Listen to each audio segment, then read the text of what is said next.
Magkahalong emosyon ang naramdaman ng mga fans sa ending ng Jujutsu Kaisen. May mga nasatisfy pero marami rin ang hindi nasatisfy dahil minadali raw ni Gege ang kwento to the point na napakarami pang questions ang hindi nasagot at mga misteryong hindi nabigyan ng linaw. Kaya naman sa videong to ay papaliwanag ko sa inyo ang ilan sa mga katanungang hindi nabigyan ng pagkakataong may paliwanag sa ending ng JJK. Gaya na lang sa parte ng Calling Game at sa merging sa mga simbolismo na ipinakita sa ending, especially dito sa parte ni Sukuna patungkol sa kanyang nakaraan at sa kanyang pagpili ng bagong daan na tatahakin hanggang sa posibleng ibig sabihin ng last panel na ito mga kaibigan dito sa huling daliri ni Sukuna na inilagay sa isang lagayan na nakabukas. At marami pang iba ang ating ipapaliwanag mga kaibigan tungkol sa ending ng JJK. Kaya na may wag na natin patagalin pa. Let's go! So to begin with, ay simulan muna nating itatalakay kung ano nga ba ang nangyari sa Calling Game matapos ang pakipaglaban nila kay Sukuna. Kusa lang ba itong nagtapos? Well, marami kasi ang mga na-misinform sa translation na ito mga kaibigan sa sinabi ni Maki na tapos na raw ang Calling Game. At isa na ako dito. When in fact, according pala sa official translation, ang Calling Game ay hindi pala talaga nagtapos. It's just that nawalan lang ito ng purpose. At anong ibig sabihin nito? To explain, ipapaliwanag muna natin ang status ng Calling Game. So alam naman natin na ang dalawang option lang na pwedeng magtapos ang Calling Game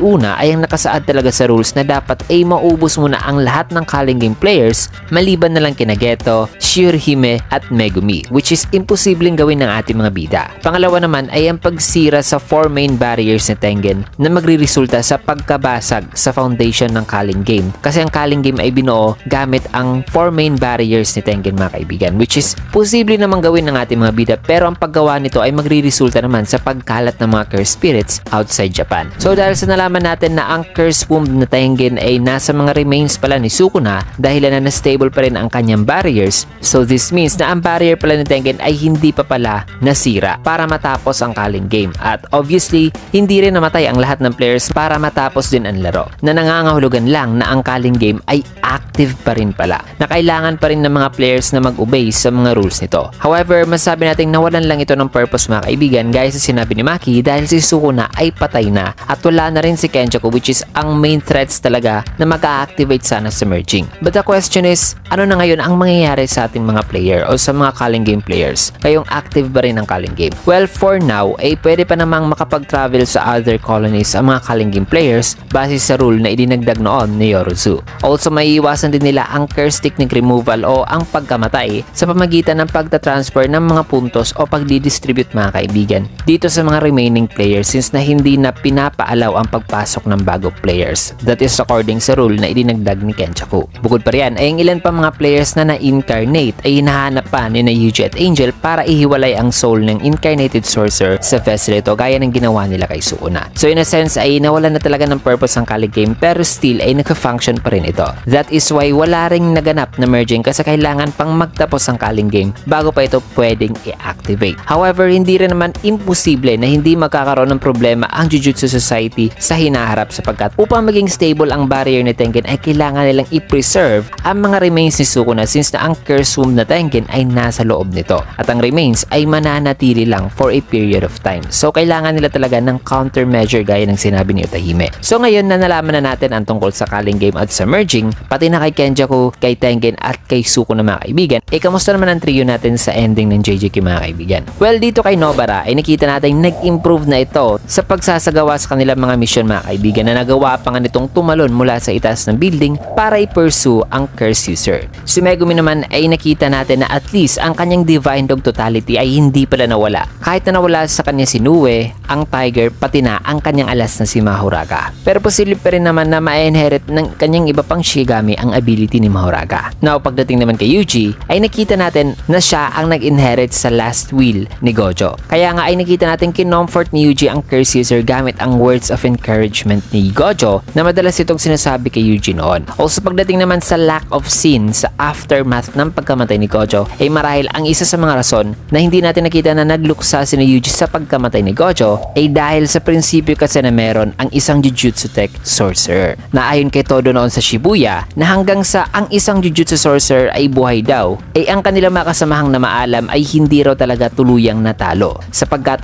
ang will nito ay napapasa sa mga kasamahan nitong buhay. Nagaya kay Yuji na naipasa na ni Gojo sa kanya ang will nito. Hence, symbolic ironically, hindi talaga natalo si Gojo lalo na't si Yuji pa mismo ang nakapag-deal ng final blow kay Sukuna na tumapos sa King of Curses. At just like Nanami, hindi rin binigyan si Gojo ng burial scene. However, ang kanilang will naman ay nagbigay ng malaking impact sa ating mga bida na dito sa scene na ito ay ang bagong henerasyon ng mga sorcerers ang magpapatuloy sa pangarap ni Gojo na unti-unti nang natutupad. So ngayon na napaliwanag na natin ang tungkol sa ating mga bida mga kaibigan, ay sasagutin na natin ang mga maliliit na detalye na hindi nabigyan ng clarification. Unahin muna natin dito sa ring finger ni Yuji na bakit hindi pa rin inihil ni Yuji ang kanyang naputol na ring finger despite sa kaalaman nito sa paggamit ng reverse curse technique. Ang sagot ay maaaring sinadya ito ni Yuji kasi unlike sa kanyang hinliliit na naputol nung sa time na hindi pa siya marunong gumamit ng reverse curse technique, ang kanyang ring finger mga kaibigan ay pinutol lang niya upang ipakonsume ito kay Rika nang sa ganoon ay makopya ni Yuta ang curse technique nito, which also means na ang hindi paghil ni Yuji sa kanyang ring finger ay nangangahulugan na may kakayahan pa rin pala si Yutang magamit ang curse technique ni Sukuna. At speaking of Yuta, ay bakit nandiyan pa rin ang tahi-tahi sa ulo nito mga kaibigan na bakit hindi pa niya ito na-heal despite having an ability na gumamit o gamitin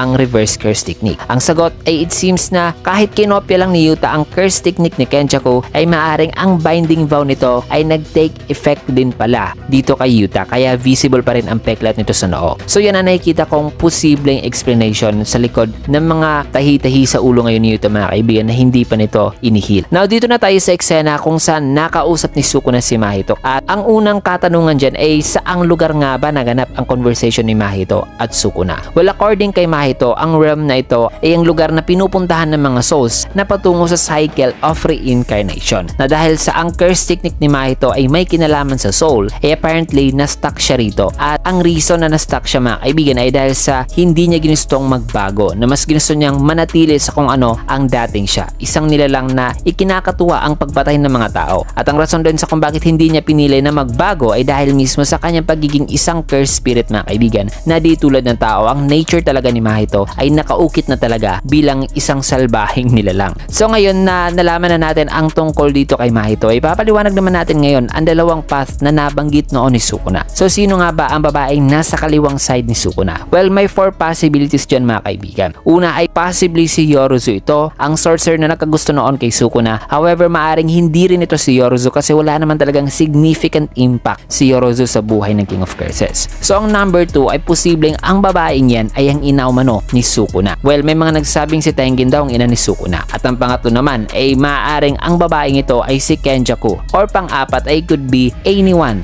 na may malaking impact sa buhay noon ni Sukuna. Now sa dalawang path na ito ay nalaman natin na wala sa dalawang path na yan ang sinunod ni Sukuna kasi ang bottom line ay ang rason talaga na maling path ang dinaanan noon ni Sukuna ay dahil sa gusto lang pala nitong maggigante. That is according kay Mahito, sapagkat posible na sa kanyang pagsilang pa lang ay tinuring na siyang halimaw due sa kanyang malasumpang appearance kasi sinabi na noon ni Sukuna na isa siyang unwanted child. So marahil na imbis na ang kanyang ina ang unang magpapakita sa kanya ng pagmamahal ay it turns out na ang kanyang ina mismo ang unang nag-reject sa kanya, kung kaya't ang kanyang pagkakaroon ng selfish nature ay isang form of revenge lamang sa mga nag-o-oppress sa kanya noon. Pero ngayon mga kaibigan ay parang nare-realize ni Sukuna na niloloko niya rin ang kanyang sarili noon na ganoon lang talaga ang kanyang ideals pagdating sa buhay. Kaya nga ay sa kanilang conversation dito ni Mahito ay na-realize si Sukuna na may dalawa sana siyang path noon na pwedeng sundin. At either way sa path na ito ay pwede niyang sundin mga kaibigan ang nasa left or ang nasa right at makipag-coexist sa mga tao. However, it turns out na ang kagusto ni Sukunang magbago ay gusto niyang mangyari kasama ang taong nanatili sa kanya hanggang sa kamatayan. At yan ay walang iba kundi si Yoraume. Hence pinili niya dito si Yoraume na ngayon umiiyak na marahil ang rason sa kanyang pag-iyak ay dahil sa natalo si Sukuna o di kaya dahil sa pinili siya ulit ni Sukuna na this time ay ituturing na talaga siya ni Sukuna ng isang tao na hindi lang isang hamak na tool na may malaking pakinabang sa King of Curses. Also, ang desisyon ni Sukunang dumaan sa isang panibagong daanan o paraan ng pamumuhay ay nagdidepict sa pagpili ni Sukuna sa North, which explains na si Gojo na hindi nabuhay na nag-revert sa kanyang teenage look sa afterlife ay pinili pala ang South na bumalik siya sa kanyang dating siya mga kaibigan, whereas si Sukuna ay hinahangad pa rin niyang magbago through reincarnation. Also, napakaganda rin ng character development ni Sukuna dito na sa tulong ni Yuji ay napabago niya ang pananaw ni Sukuna sa buhay, na ang ganda lang na tinanggap ni Sukuna na natalo siya, na kahit madalas ay nakita makikita nating arrogante at prideful si Sukuna ay still kahit na nanatili siya sa kanyang sariling prinsipyo noon hanggang sa kamatayan na hindi niya tinanggap ang offer ni Yuji na makipag-coexist sa mga tao, ay sa afterlife ay inaccept niya pa rin na natalo talaga siya at kinonsider na niya na what if ibang daan ang kanyang tinahak noon, ano kaya ang kanyang buhay noon, na tinanggap na niya na marahil mali pala ang kanyang mga ideals noon mga kaibigan. So yan ang rason na ngayon ay pipiliin na niyang mamuhay sa ibang paraan na kasama si Rome. So yan mga kaibigan ang paliwanag natin sa buong conversation ni Sukuna at Mahito. At ngayon ay dito na tayo sa posibleng explanation sa huling daliri ni Sukuna, na according kay Yuji ay ginawa nila itong pantaboy sa mga cursed spirit, which is salungat sa sinabi noon na nag-a-attract ang Sukuna's finger sa mga cursed spirit. Walang possible reason mga kaibigan sa kung bakit nagiging pantaboy na lang ito ay dahil sa iisa na lang ang daliring yan o fragment na lang ito ng soul ni Sukuna at wala nang connection pa sa kabuoang soul ng King of Curses. So ang nangyayari dito ay it could be na this time ay hindi na na-attract ang mga cursed spirits dahil instead na ma-attract ay natatakot na lang sila sa napakalakas na curse energy na ini-emit nitong Sukuna's finger. Also sinabi na rin ni Yuji na wala na itong threat at knowing na pinili na ngayon ni Sukuna ang paputang hilaga, ang daliring yan ay isang indeed nagiging talisman na lang mga kaibigan na pantaboy na lang. Now pagdating naman sa lagayan nito na nabuksan ng konti ay this could symbolize sa future ng JJK series kasi overall ang ending mga kaibigan ay isang open-ended ending talaga, meaning pwede pa itong gawan ni Gege sa susunod ng sequel o di kay prequel, depende na lang kay Gege since na napakarami pang questions and mysteries ang hindi pa nasasagot at possible scenarios na pwede pa ring mangyari sa future. So nakabukas yan mga kaibigan